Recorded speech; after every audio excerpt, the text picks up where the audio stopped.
నైమిషారణ్యంలో తిరిగి ఇక్కడ మన వెంకటేశ్వర స్వామి గారి ఆలయాన్ని నిర్మించారు మన తెలుగువారే. ఇక్కడ నిన్ననో మొన్ననో ప్రారంభోత్సవం జరిగినట్టుంది. ఇక్కడ చూడండి, స్వామి బాగా నిలువెత్తు స్వామి. తిరుమలలో నాలాంటి వాడు వెళ్ళి దర్శనం చేసుకుని చాలా కాలం అయిందని ఆ స్వామి నైమిషారణ్యంలో ఈ విధంగా దర్శనమిచ్చారు. ఓం నమో శ్రీ వెంకటేశాయ మంత్రధ్వని వినబడుతుంది కదా. ఓం నమో శ్రీ వెంకటేశాయ. పెద్ద మందిరం అండి.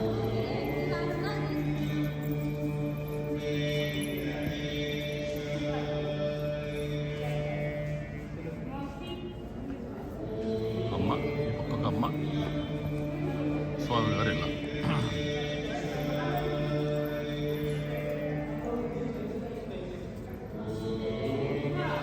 ఇలా ఉన్నారు. ఇక్కడ వెంకటేశ్వర స్వామి గారు మంచి హాల్ కట్టారు. ఇక్కడ మంచి దేవాలయం కట్టారు. చాలామంది ఎంతోండి. ఈ పక్క కూడా అద్దంలో నుంచి మనం దర్శించుకోవచ్చు స్వామివారిని. ఇలా ఉంది. ఇక్కడ చక్కగా తెలుగువారు నోటికి ఎక్కువ కొద్దీ అంతా తెలుగువారికి కనబడ్డారు ఈరోజు. నేను అదే చెప్పాను, తెలుగువారు లేకుండా ఎక్కడ దేవుడు లేరు. తెలుగువారి వద్దే దేవుడు ఉన్నారు. దేవుడు ఎక్కడ ఉంటే అక్కడ తెలుగువారు గుమ్ము కొడుతున్నారు. బద్రీనారాయణ మూర్తి గారు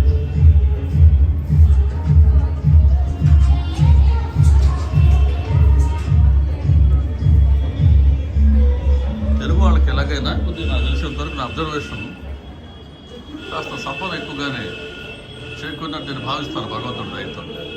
అందుకని ఎక్కడ పోయినా కూడా మన వాళ్ళే ఉంటారు. చూడండి, నాకైతే కారణం ఇది కనిపిస్తుంది. తప్పైతే క్షమించండి. చూడండి, బద్రీనారాయణమూర్తి గారు, శ్రీదేవి, భూదేవి. ఓకే అండి, ఒకసారి బయట నుంచి ఇవి కూడా చూపిస్తాను.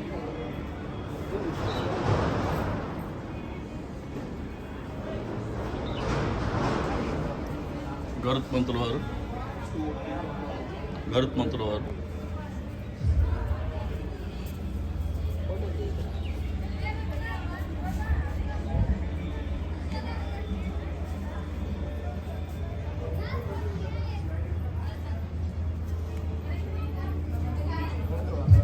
స్వామికి లెఫ్ట్ సైడ్ ఇలా ఆంజనేయ స్వామి ఉన్నారు. పరమశివుడు,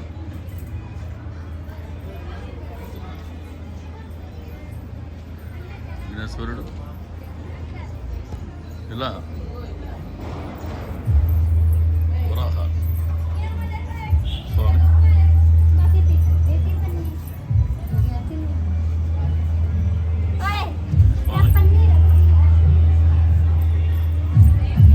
ఇక స్వామికి రైట్ సైడ్ గరుత్మంతుల వారు, అలాగే చూడండి విష్ణుమూర్తి. పెద్ద దేవాలయం అండి, చాలా పెద్ద దేవాలయం.